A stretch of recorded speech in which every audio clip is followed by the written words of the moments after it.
Hello আসসালামু আলাইকুম guys, কেমন আছেন আপনারা সবাই? আশা করি অনেক বেশি ভালো আছেন। আজকে আমরা জানতে চলেছি সোলো লেভেলিং রাগনারকের চ্যাপ্টার 11 সম্পর্কে। তো এই চ্যাপ্টারে আমরা কি দেখতে চলেছি? চ্যাপ্টারের শেষের দিকে সুহো একদম রেজ মোডে চলে যায় এবং আমাদের সামনে অনেক পাওয়ারফুল একটা ভিলেন এসে দাঁড়ায়। তো চলেন ভিডিওটা শুরু করা যাক। আগের চ্যাপ্টারটি যেখান থেকে শেষ হয়েছিল এই চ্যাপ্টারটি ঠিক সেখান থেকেই শুরু হয়। এপিসোডের প্রথমে আমরা দেখতে পাই সুহো ওখানে থাকা হায়না গিল্ডের একজন সদস্যের মুখে মেরে দিয়েছে। এটা দেখে ওখানে থাকা বাকি সবাই অনেক বেশি অবাক হয়ে যায়। এরপর সুহো মনে মনে বলে, আমি তো কারো দখলকৃত জায়গায় পারমিশন ছাড়াই ঢুকে পড়েছি, যেটা একটি অপরাধ। এজন্য সুহো তার শ্যাডো দিয়ে একটি মাস্ক বানিয়ে নেয়, কারণ যাতে ওখানে থাকা বাকি কেউ ওকে চিনতে না পারে। এরপর সুহো তাদেরকে বলে, মনে হচ্ছে তোমরা এখানে মানুষদের কিডন্যাপ করছো। এটা শুনে ওখানে থাকা একজন বলে, তুমি কে? আমাদের জায়গায় এসে আমাদেরকেই মারছো, তুমি কি মরতে চাও নাকি?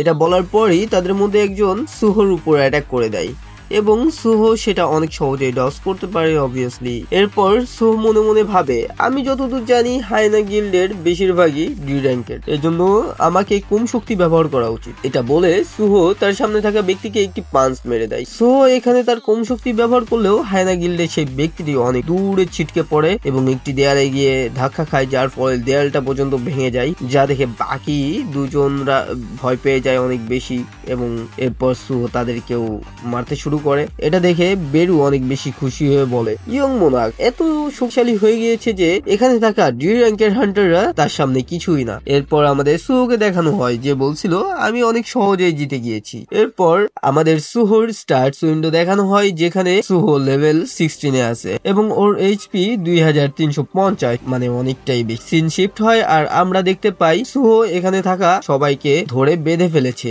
আর যাদেরকে কিডন্যাপ করে আনা হয়েছিল সেই মানুষরা সুহোকে থ্যাঙ্ক জানাচ্ছে তাদেরকে বাঁচানোর জন্য। তো ওরা ওইখান থেকে যাওয়ার সময় সুহো ভাবে, হায়না গিল্ডের এরা মানুষদের কিডন্যাপ করছিল কেন, এরা মানুষদের সঙ্গে কি করবে? তখন সোয়ার্ড সুহোকে ডাকে এবং বলে, আমি অনুভব করতে পারছি যে কারণে আমরা এখানে এসেছিলাম সেটা ওইদিকে। এরপর আমরা দেখতে পাই সুহো, বেরু এবং সোয়ার্ড তারা তিনজনই একটি গ্যারেজের মধ্যে চলে আসে। সেখানে থাকা কারাগারগুলো দেখে সুহো বলে, এখানে কি মানুষদের বন্দি করে রাখা হতো? তখন বেরু সুহোকে জানায় সে একটি শক্তি অনুভব করছে, কিছু একটা অদ্ভুত একটা শক্তি এটা। সুহো সেখানে থাকা একটি উল্ফ বেবির উপরে নজর যায় এবং সে এটাকে কুকুরছানা ভাবে এবং বলে, তারা কি কুকুরছানাও কিডন্যাপ করে রেখেছিল? সোয়ার্ড সুহোকে জানাই এটা কোনো কুকুরছানা নয়, এটি একটি উল্ফ বেবি, যেটি ফ্যাং মোনাকের বংশধর। যা শুনে সুহো অনেক বেশি অবাক হয়ে যায় যে এখানে ফ্যাং মোনাকের বংশধর কিভাবে আসলো এবং সে কি করছে এখানে। এরপর সোয়ার্ড আরো বলে, শ্যাডো মোনাকের কাছে হেরে যাওয়ার পর ফ্যান মোনাক তার একজন গার্ড সহ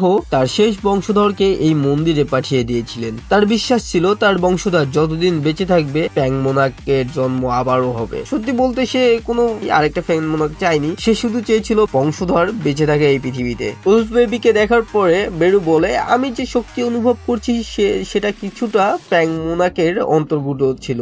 যেহেতু উলফ বেবিটি অনেক বেশি দুর্বল, তাকে এখানে রেখে গেলে সে হয়তো মারা যাবে। আপনি এখন কি করতে চান ইয়ং মোনাক? সুহো যখন কিছু বলতে যাবে তখনই সুহো কারো উপস্থিতি অনুভব করে এবং সে আবারও তার মাস্কটি পরে নেয়। তারপর সুহো যখন সেদিকে তাকায় সে দেখতে পায় এটি একটি উলফ মনস্টার ছিল, যা দেখতে খানিকটা মানুষের মতোই ছিল।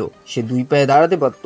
মনস্টারটি সুহোদের দেখে বলে, হায়না গিল কোনো কাজেরই নয়, আমি যেমনটা ভেবেছিলাম মানুষকে বিশ্বাস করা যায় না। সোয়ার্ড উলফ মনস্টারটাকে দেখে চিনতে পারে এবং সোয়ার্ডের কাছ থেকে আমরা জানতে পারি এই মনস্টারটির নাম ব্রোকি। উলফ বেবির পাহারা দেওয়ার জন্য যে গার্ডকে দেওয়া হয়েছিল এটা সেই গার্ড ছিল। সোয়ার্ড ব্রোকিকে জিজ্ঞেস করে, ব্রোকি তুমি এমন কিভাবে হলে? তুমি কি ভুলে গিয়েছো তোমাকে এই বাচ্চাটা দেখাশোনা করার দায়িত্ব দেওয়া হয়েছিল? ব্রোকি উলফ বেবিকে সুহোর কোলে দেখে অনেক বেশি রেগে যায় এবং বলে, কতটা সাহস, তুমি আমার দখলকৃত জিনিসে হাত দিয়েছো? এটা বলেই ব্রোকি সুহোর উপর অ্যাটাক করে দেয় এবং উলফ বেবিকে আবারও তার কাছে নিয়ে নেয়। এই অ্যাটাকটি এত বেশি শক্তিশালী ছিল যে সুহো ঘরের দেয়াল ভেঙে অনেক দূরে কিছু কন্টেনার রাখা ছিল, ওইখানে 2-3টি কন্টেনার ভেঙে গিয়ে পড়েছিল। তো বুঝতে পারতেছো অনেক পাওয়ারফুল একটি শট ছিল এটি, যা দেখে বেরু অনেক বেশি চিন্তিত হয়ে পড়ে।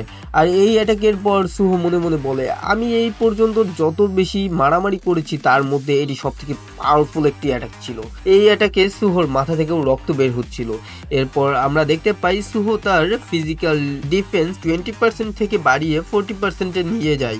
বেরু সুহোকে একটা ইন্টারেস্টিং তথ্য জানায় এখানে, সেটা হলো বেরু এখানে আসার পরে যে শক্তিটি অনুভব করছিল সেটা আসলে ইথারিমদের শক্তি ছিল এবং এই শক্তিটি ব্রোকির কাছ থেকে আসতেছিল।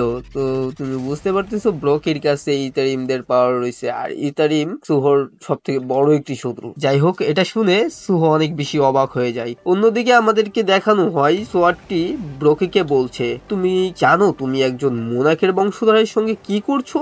ব্রোকি বলে, আমি মন্দির হারিয়েছিলাম, সেই আমি কিভাবে এত শক্তিশালী হলাম এবং এই শক্তি কিভাবে ধরে রাখলাম? দুর্বলদের বেঁচে থাকা নির্ভর করে শক্তিশালীদের উপরে। প্রাকৃতিক নিয়মে দুর্বলরা শক্তিশালীদের জন্য খাবার হয়ে যায়। ব্রোকি তখন সেই উল্ফ বেবিকে দেখিয়ে বলে, যদিও সে দুর্বল কিন্তু ফ্যাং মোনাকের ব্লাড হয় আমি তাকে কনজিউম করতে শুরু করেছি। আমি তার রক্ত খাচ্ছি এবং ফ্যাং মোনাকের শক্তির অধিকারী হচ্ছে। এগুলো শুনে সর্ড অনেক রেগে বলে, আমি তোমাকে শেষ করে ফেলবো। ব্রোকি বলে, তুমি কিছুই করতে পারবে না। রাকেন মারা যাওয়ার প্রমাণ করে সেও অনেক বেশি দুর্বল ছিল, এজন্যই সে মারা গিয়েছে। ব্রোকি এগুলো বলছিল, আর অন্যদিকে সুহ কিছু হ্যান্ড সাইন করছিল, যা দেখে আমরা বুঝতে পারি হয়তো সুহ এখন কিছু একটা করবে। ব্রোকি আবারও বলে, পরবর্তী ফ্যাং মোনাক হওয়ার জন্য আমি উপযুক্ত।